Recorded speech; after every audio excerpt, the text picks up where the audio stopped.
நமக்கு டொமேட்டோ சட்னி உண்டாக்கலாம். அதுக்குள்ளே ingredients. Morning friends, சின்ன பசங்களுக்காக நான் கொஞ்சம் கிச்சன் கிளாஸ் மாதிரி நடத்திக்கிட்டுருக்கேன். இன்றைக்கி என்னோடய கிச்சன் கிளாஸில் தக்காளி சட்னி அரைப்பது எப்படி, தேவையான பொருள்கள்: வெங்காயம் 2 பெரிய வெங்காயம், இதில் ஒரு 7 பட்டை மிளகாய். இது நல்ல காரமாக இருக்கும், அதனால் ஒரு பெரிய பட்டை மிளகாயை மாற்றிக்கலாம். ஒரு ஸ்மெல்லு நல்லாயிருக்கும் பச்சை மிளகாய் போடும்போது, அது ஒரு ஸ்மெல்லுக்காக அந்த ஒரு பச்சை மிளகாய் ஆட் பண்ணிக்கிறேன். ஏன்னா காரம் ஜாஸ்தியானால் அது சாப்பிட முடியாது, அதனால் 1 2 3 4 5 6 7 பட்டை மிளகாய் இருக்குது. 5 குட்டி தக்காளி இருக்குது. ஆயில் சேர்த்துக்கலாம்.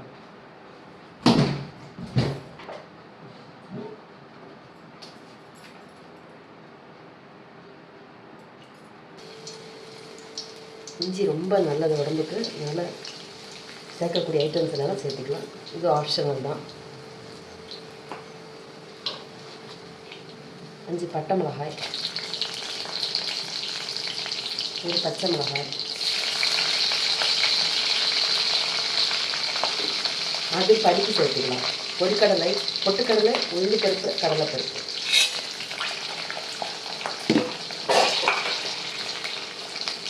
நல்லா ஃப்ரை பண்ணிக்கலாம்.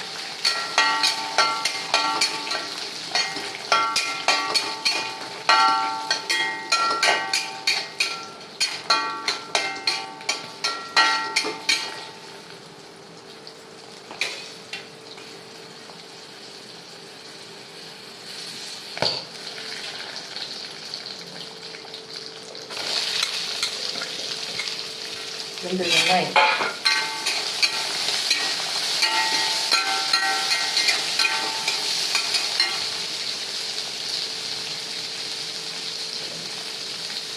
வெங்காயம் போடும்போது எப்பவுமே மறக்காமல் உப்பு. வெங்காயத்தில் உப்பு போட்டு வதக்கும்போது சட்டுன்னு வதங்கும், கண்ணாடி மாதிரி வதங்கும், உப்பும் பிடிச்சிடும். உப்பு போட மறக்கவும் செய்யாது. இந்த வெங்காயத்துக்கும் கூட உப்பு போடணும் அப்படிங்கிறத எப்பவுமே ஞாபகம் வச்சுக்கிட்டோம்னா உப்பு போட மறக்க மாட்டோம். உளுந்து பருப்பு, கடலைப்பருப்பு, பொட்டுக்கடலை எல்லாம் ஒரு ஸ்பூன் வச்சு போட்டுக்கலாம். வெங்காயம் 2 வெங்காயம், பட்டை மிளகாய் ஒரு 5 பட்டை மிளகாய், ஒரு பச்சை மிளகாயும் போட்டிருக்கேன். உப்பும் போட்டாச்சு. நீ அடுத்தது இதில் புதினா இலை,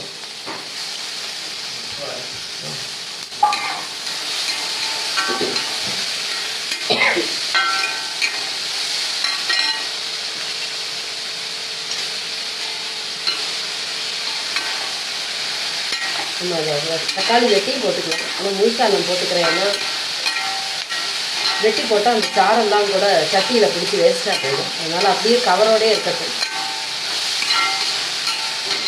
நம்ம இது மிக்சியில் போட்டு அரைக்க போகிறோம், அதனால கவரோடே இருக்கட்டும். இந்த தக்காளியோட கவர். இப்போ தக்காளி உறிஞ்சி வந்தால் கூட நம்ம தோல் எடுத்துக்கலாம். தக்காளி தோல் நல்லதில்லை, அந்த இதோட தலையெல்லாம் கிள்ளி களையணும் அப்படின்லாம் சொல்கிறாங்க. அந்த காலத்தில் அப்படி எதுவும் பார்க்கறது இல்லை. தோலை உரிக்கிறது கிடையாது. இப்போ தான் எல்லாம் தோல் உரிக்கிறாங்க, அந்த சாம்பு பாகத்தை நறுக்கிக்கிறாங்க. பொடி பொடியாக நறுக்கினா கொஞ்சம் சட்டியிலே அந்த காஞ்சி போயிடும். அதனால் தக்காளி அப்படியே முழுசாக வதக்கிறது தான் முன்னாடி காலத்தில் செய்துட்டு இருந்த மெத்தடு. அதே பேர் செய்யலாம். அவ்வளோதான் தக்காளி சட்னிக்கு. இனி தக்காளி பத்தலைன்னு உண்டாலும் ஒரு குட்டி புளி, ஒரு சின்ன துளி புளி சேர்த்துக்கணும்.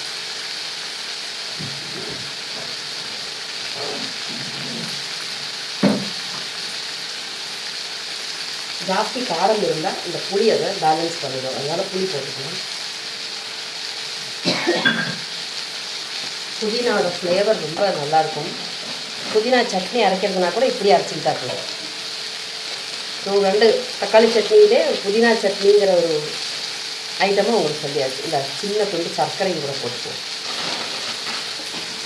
அவ்வளோதான். இப்போ புதினா தொகையல் அப்படின்னு சொல்லிக்கலாம், தக்காளி சட்னின்னு சொல்லிக்கலாம். இதை நீ இப்போ வேறு ஒன்றும் இல்லை, கூலிங் பண்ணணும், அவ்வளோதான். 10 நிமிஷம் கூலிங் பண்ணிவிட்டு அதுக்கப்புறம் மிக்சியில் தண்ணி சேர்த்து நல்லா நைஸாக அரைச்சிக்கணும். அரைக்கிற போது தண்ணி எக்ஸ்ட்ரா விட வேண்டாம், காரணம் தக்காளியில் இருக்கிற ஜூஸே போதும். அதுவே இந்த சட்னி அரைக்கிறதுக்கு தண்ணி போடும். அப்புறமா ஃபஸ்ட்டு நல்லா கிரைண்ட் பண்ணிவிட்டு அதுக்கப்புறமா தண்ணி தெளித்து வேணால் அரைச்சிக்கலாம். அரைச்சதுக்கப்புறம் ஒரு டேபிள் ஸ்பூன் எண்ணெய் விட்டு கடுகு கருவேப்பிலை தாளித்து இதில் கொட்டிட்டா போதும். உங்களுக்கு வேணும்னா பெருங்காயம் கூட சேர்த்துக்கலாம். கொஞ்சம் பெருங்காயத்தூள்,